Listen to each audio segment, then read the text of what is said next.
কিবা মেনশ্যন দিয়া নাই।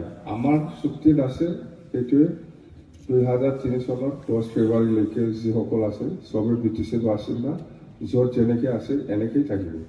ইয়াত কোনো ইভেকশ্যন বা কিবা কথা অহা নাই।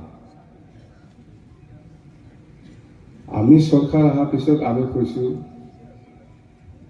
এইবাৰ আমি আকৌ মাটিৰ পাট্টা দিয়াটো আমি আকৌ আৰম্ভ কৰিম। আগত আমি কোনটো দিছিল মাটিৰ পাট্টাটো?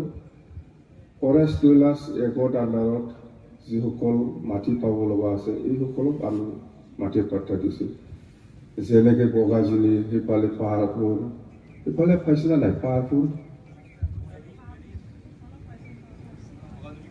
বগাজুলি ফালটো পাইছিল। আৰু এতিয়া আমি কি কৰিব বিচাৰিছে, এই বগাজুলিৰ নিচিনা মাটিটো আমাৰ কোকৰাঝাৰত মেলা আছে।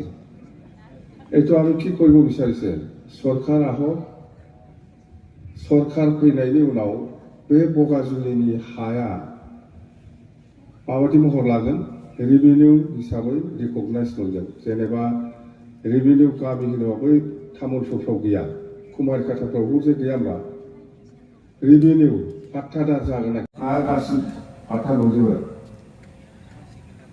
बर'फ्रा खालि पाट्टा दंजोबो, बहुदानो गैया। अकल बर' नङा, मुस्लिम नङा, सब जातिৰে আছে, ৰাজবংশীয় আছে, গাৰো ৰাভাসকলেও কাছ মাটি আছে। এইবিলাকতো আমি পাট্টা দিম বুলি কৈছোঁ। যেনেবা এই ফাল্কিজুলি ৰেভিনিউ ভিলেজ, ইয়াতো কোনোবা খাছ মাটিত কোনোবা বড়ো মানুহ বহি আছে। এইটো কোনটো চাৰ্কেলত পৰিব? কুমাৰিকাটা, তামোলপুৰ চাৰ্কেল। তামোলপুৰ চাৰ্কেলৰ মানুহে একবাৰ আহিব, গ্ৰেটাৰ ফাল্কিজুলি হিচাপে একবাৰ আহিব। ইয়াত মণ্ডল আহিব, কোনোবা খানাংগুল হওক বা যিকোনো এছটিচি চাৰ্কেল পিছত যিকোনো মানুহ থাকে, গতিকে আহি পেলাই ইয়াত এই অঞ্চলত যিমান ৰাইজ আছে বা এই অঞ্চলত যিমান গাঁও আছে, যেনেবা 10টা গাঁও আছে, 10টা গাঁৱৰ গাঁওবুঢ়া, ছেক্ৰেটাৰী, প্ৰেচিডেণ্ট বা কোনোবা NGO বা কোনোবা ৰিটায়াৰ্ড টিচাৰ বা কোনোবা বয়সৰ গাৰ্জেন মানুহ, ইহঁতক লৈ পেলাই মিটিং কৰি পেলাই এইটো মাটিটো জৰীপ কৰি পেলাই যায়।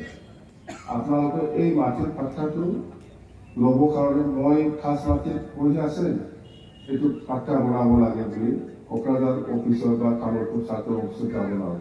এই অফিচৰ মানুহ ইয়াত আহি পেলাই মিটিং কৰি পেলাই জানে, ৰেকৰ্ড আছে, কোন নাৰ্জাৰী বা কোন বসুমতাৰীয়ে কিমান বিঘা খাছ মাটিত বহি আছে, সেইটো ৰেকৰ্ড আছে। সেইদিনা জৰীপ কৰি পেলাই আপোনাক ডাইৰেক্ট পাট্টা কৰি পেলাই যাব। এইটোকে কয় মাটিৰ জৰীপ কৰা। মাটিৰ জৰীপ কৰা, মাটিটো জৰীপ কৰি পেলাই পাট্টা দি যাব। এইটো 50-60 বছৰমান হ'ল লাগে একবাৰ অসমত হৈছিল বুলি কৈছে, কিন্তু ছেকেণ্ডবাৰ হোৱা নাই। এইবাৰ আমি ব্ৰিটিছে সেইটো কৰিম। চিনিয়ৰ গাৰ্জেনবিলাক জানে মাটি জৰীপ কৰা কোনটো কয়। যদি কোনোবা গাঁৱৰ কোনোবা চিনিয়ৰ বয়সীয়াল যদি মানুহ আছে, তাক সুধিলে হ'ল মাটি জৰীপটো দিয়ে। তাৰমানে অঞ্চলত যিমান সংগঠন থাকে, আকাশো হওক, এপচু হওক বা ABMCO হওক বা কোনোবা NGO হওক, ছেক্ৰেটাৰী, প্ৰেচিডেণ্ট গাঁৱৰ, ইহঁতক লৈ পেলাই মিটিং কৰি জৰীপ কৰি পেলাই মাটিৰ পাট্টা দি যায়। এইটোকে জৰীপ বুলি কয়। আমি যিমান দূৰ জানো হওক বা VCR হওক বা যিকোনো, ইহঁতক আমি মাটিৰ পাট্টা দিম বুলি কৈছে। এতিয়া এইটোতো ফৰেষ্ট ৰেভিনিউটো আমি ৰেভিনিউ ভিলেজ হিচাপে আমি ডিক্লেয়াৰ দিম। এতিয়া আমি মাটিৰ পাট্টা দিম বুলি কৈছে। আমি জানো